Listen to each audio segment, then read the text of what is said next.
The effect of auto-regulatory progressive house music on the effect of auto-regulatory progressive resistance exercise versus linear periodization on strength improvement in collegiate athletes.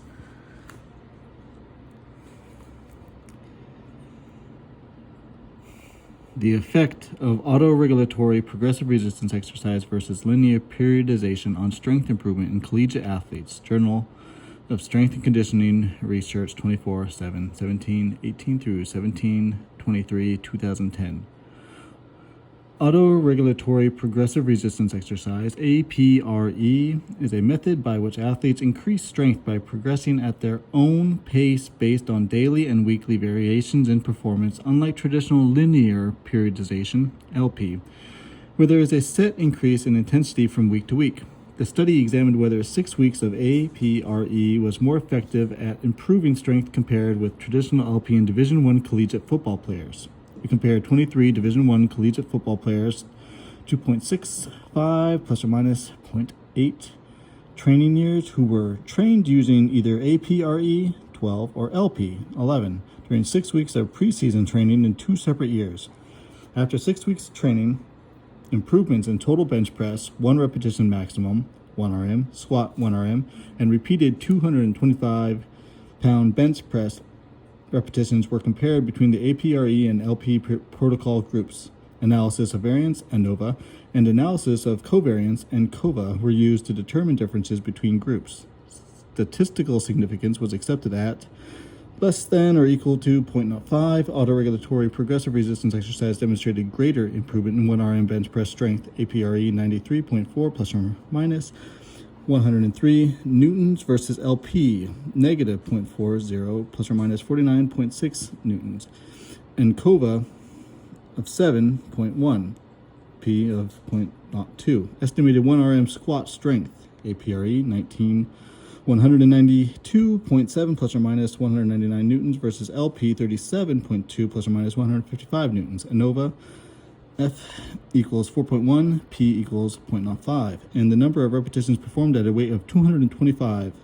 APRE 3.17 plus or minus 2.86 versus LP negative 0.09 plus or minus 2.4 repetitions, and COVA 6.8, P 0.02 compared with the LP group over a 6-week training period.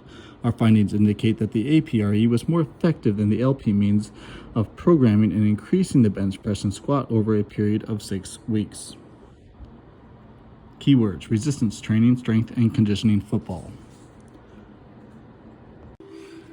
For decades, strength improvement has been a goal for the athlete attempting to secure a competitive advantage over the competition. The ultimate goal of any strength training program must be to deliver the greatest gains in strength to optimize athletic performance.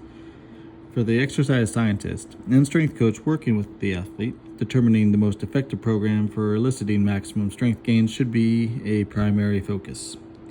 There is no universally agreed on approach to maximize strength gains in the athlete, but most coaches do agree that there needs to be a planning or periodization of training stimuli. Periodization is a programmed manipulation of several key training variables: rest, overall training volume, sets per workout, repetitions per set, intensity of training, and training frequency. Throughout a training cycle, periodization can be traced back to Saley's work on stressors and adaptation. Saley theorized that the body will adapt to meet the demand of stressors on the system, which has led to the specific adaptations to impose demands, SAID principle. The theoretical product of integrating the SAID principle with the progressive overload principle implies that the athlete's strength will be gradually adapt to a steady increase in the intensity and volume of training. In simple terms, the muscular and nervous system adapt to meet the needs of lifting an increased load, requiring that loads continue to increase for strength to improve.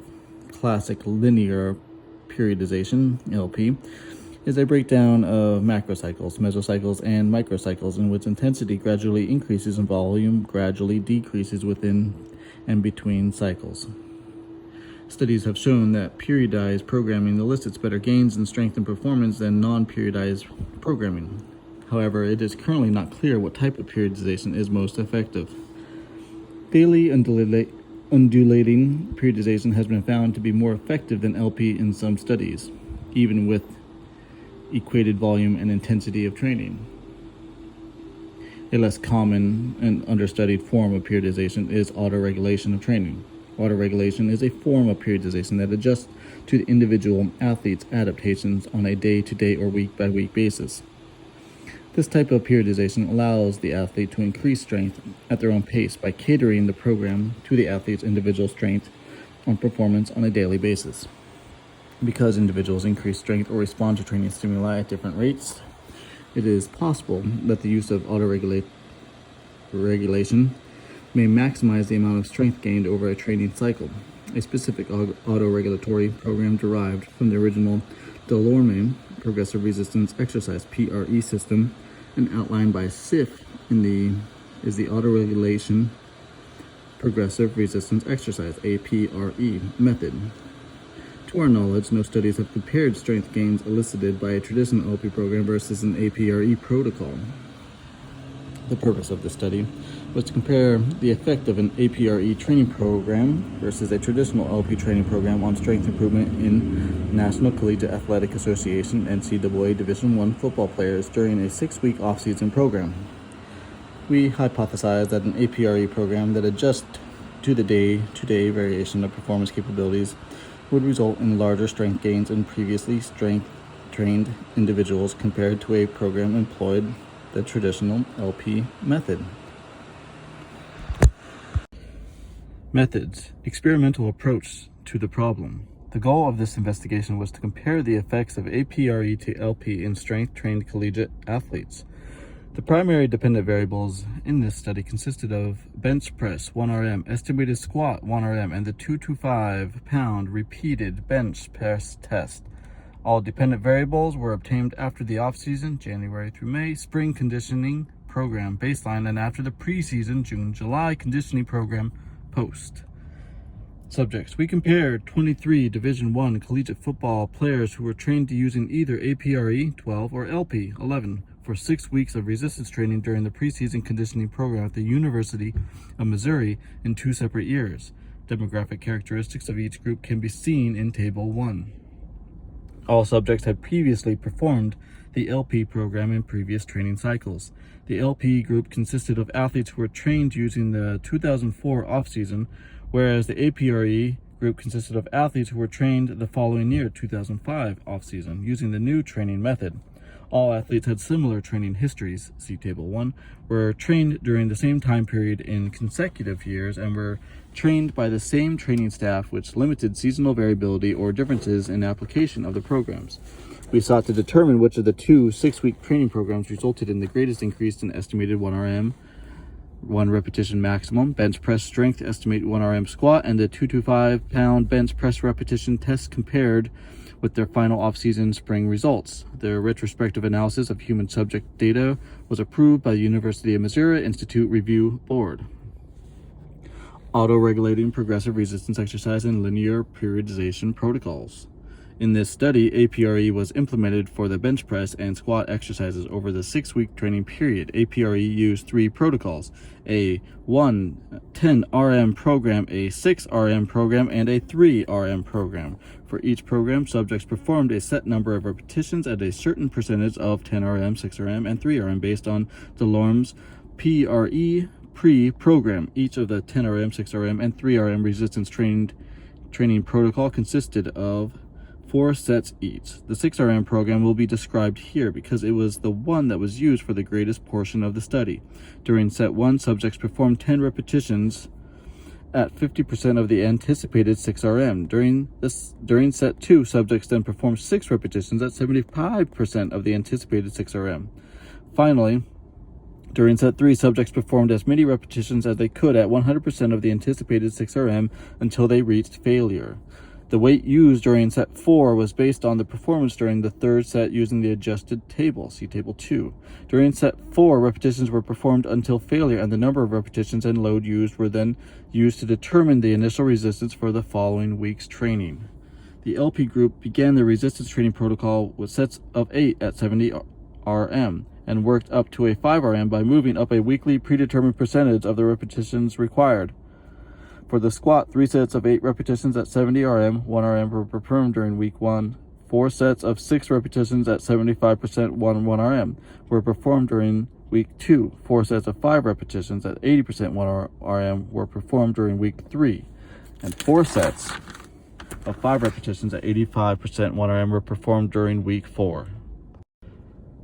Maximal strength testing was then performed on week 5. For the bench press, week 1 was 3 sets of 8 at 70%, week 2 was 4 sets of 6 at 75%, week 3 was 4 sets of 5 at 80%, week 4 was 4 sets of 5 at 82%, week 5 was 4 sets of 5 at 85%, week 6 was the test.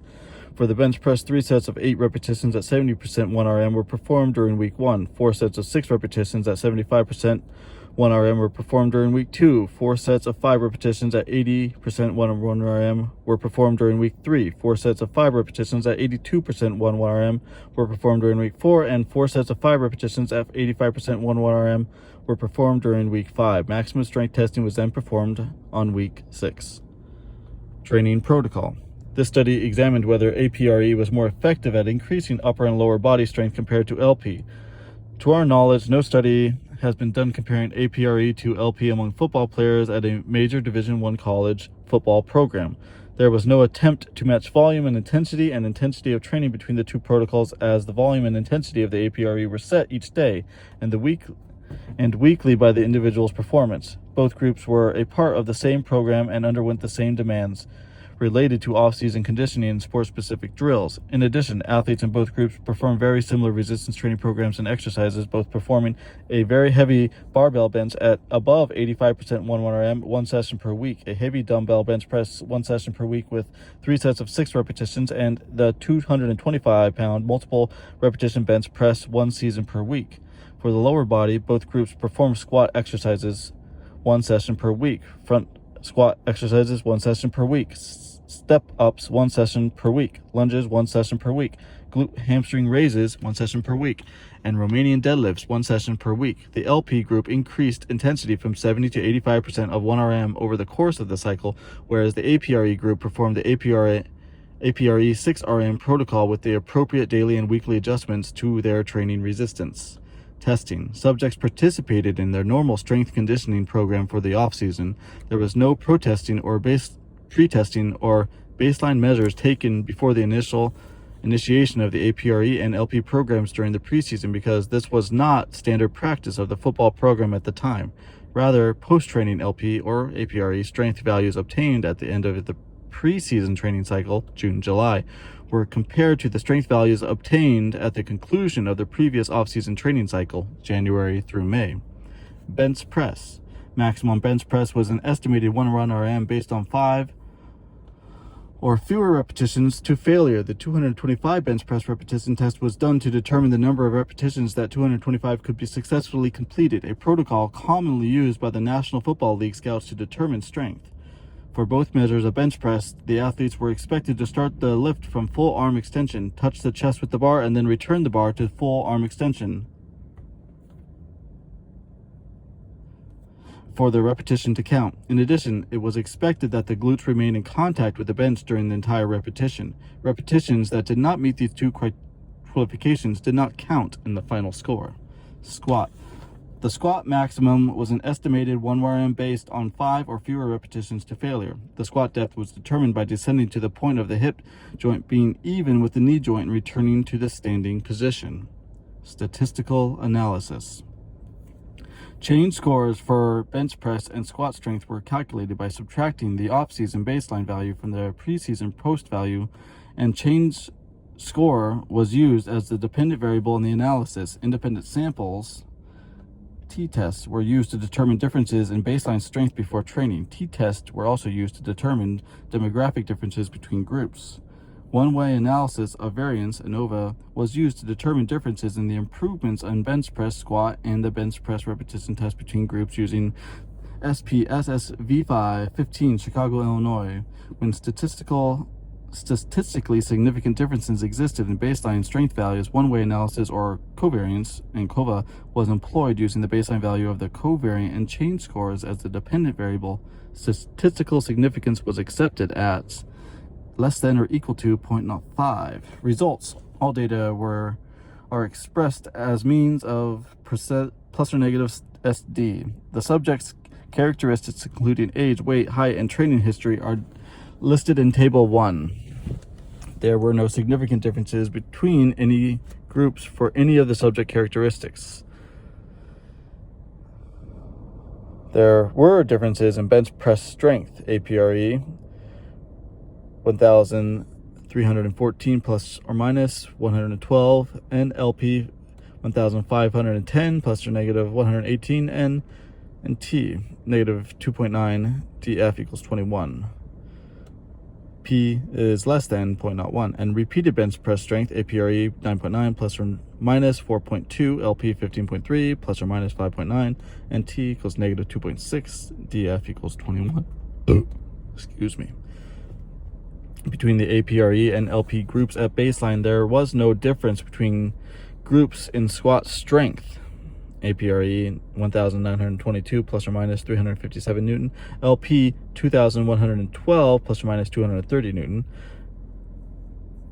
and T is equal to negative 1.5, DF 21, P is equal to 0.15 at baseline. Pre to postseason changes in absolute bench press and squat strength were compared between the APRE and LP trained groups. Autoregulatory progressive resistance exercises demonstrated greater improvement in 1RM bench press strength. APRE 93.4 plus or minus 103 Newton, LP is negative 0.4 plus or minus 49.6 Newton, and COVA F equals 7.1, P is equal to 0.02, figure 1A. An estimated 1RM squat strength, APRE 192.7 plus or minus 199 Newton versus LP 37.2 plus or minus 155 Newton, and NOVA F equals 4.1, P is equal to 0.05, figure 1B, compared with the LP group over the 6-week training period. The 225-pound bench press repetition to fatigue test was also measured to determine which program would have the greatest effect in improving strength endurance. Autoregulatory progressive resistance exercise demonstrated greater improvement in the number of repetitions performed at a weight of 225 pounds compared with LP, APRE 3.17 plus or minus 2.86 versus LP is equal to negative 0.09 plus or minus 2.4 repetitions, and COVA F equals 6.8, P is equal to 0.02, figure 1C. Over the 6-week training period, indicating that the APRE was also more effective than LP in increasing upper body strength endurance. Discussion. This study was one of the first to compare the effects of APRE to LP, and certainly the first to compare these training programs among NCAA Division I football players in a major university program. Autoregulatory progressive resistance exercise was found to be more effective at improving bench press strength, squat strength, and upper body endurance in previously strength-trained Division I athletes over a 6-week period compared to LP. These findings provide strong evidence that autoregulation of training may be important to consider when choosing a program to elicit maximum gains in previously trained athletes.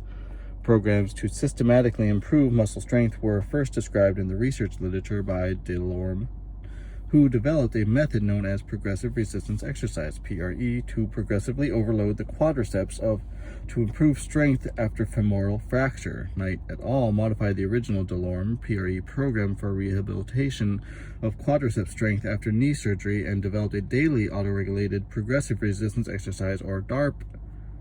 DAPRE, D-A-P-R-E, for DAPRE, the principles of PRE were used to determine the appropriate resistance for 2 sets of 5 to 7 repetitions. A third set was then used to determine a training load during the 4th set, and the 4th set was used to determine the training loads of the following week. This method demonstrated improvements in quadriceps strength compared to traditional methods. Autoregulation progressive resistance exercise used in the present study varies slightly from DAPRE, but also the rationale is similar. autoregulatory progressive resistance exercise has 2 working sets, followed by sets adjusted according to individual daily variations of strength and performance, like PRE, DAPRE, and the goal of APRE is to work towards a repetition maximum. The difference between APRE and other protocols, and the difference within APRE protocols itself, is that they are designed for different training needs. There is an APRE 3 repetitions for strength and power, an APRE 6 for strength and hypertrophy, and an APRE 10 for hypertrophy. Delorme's PRE only had the original 10 RM protocol, and the DAPRE evolved to a 6 RM protocol. The present study focused primarily on APRE 6 protocol for strength and hypertrophy because these are the favorable adaptations wanted in collegiate football player. Although APRE has not been compared to LP previously in the literature, Stone and Herrick compared progressive overload training, of which APRE is one type, to LP. The researchers reported that there was no significant differences in strength between the progressive overload group and the LP group in untrained women at the conclusion of a 15-week study. However, the LP group continued to gain strength, whereas the progressive overload group appeared to reach a plateau in their strength gains. These findings led the research to theorize that LP might be a better method to use a yearly plan. However, the strength improvements observed during short-term APRE training, 6 weeks, in the present study conflicts with these findings from Stone and Herrick. The discrepancy may have been because of the benefits of the autoregulation of PRE used in this method on highly trained individuals versus untrained individuals. The discrepancy may have been because of the benefits of the autoregulation of PRE using this method on highly trained versus untrained individuals. Flexible non-LP is a similar type of programming as APRE, and it has been proven to be a successful approach among collegiate athletes. However, in flexible non-LP, the practitioner makes daily choices about the athlete's status and workout basis on the demands that will be placed on the athlete for that given day. For example, a day in which a training session occurred after a 3-hour practice with heavy loads of conditioning would require a different strength training workout than a pre-practice strength training session. Flexible non-LP allows adaptation by the coach or practitioner based on demands of stressors such as an increased conditioning or periods of increased competition. APRE, on the other hand, allows adaptation of a particular workout by the individual athlete based on their abilities for that particular day. The mechanism behind the effectiveness of APRE are not known.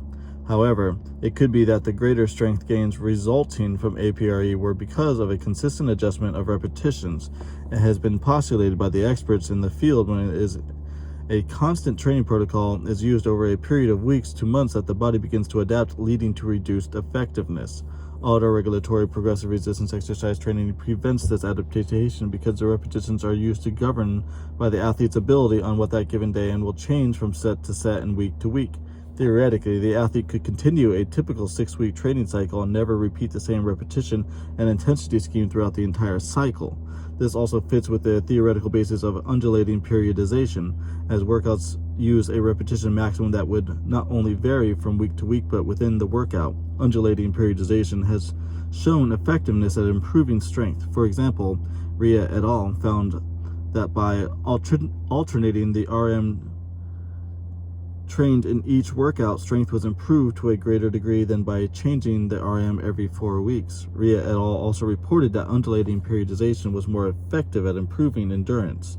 The variation in repetitions from set to set and week to week allow APRE training to work like undulating periodization, which could explain its effectiveness. There were several limitations to the study. First, the study was not set up as a traditional pre-post design and therefore has a methodological limitation. However, the novel aspect of the study is the application of these training protocols on strength-trained NCAA Division I collegiate football players at a major Big 12 program. Because the football program was so structured in its off-season and preseason agendas, obtaining baseline measures of strength before the implementation of APRE and LP was not possible.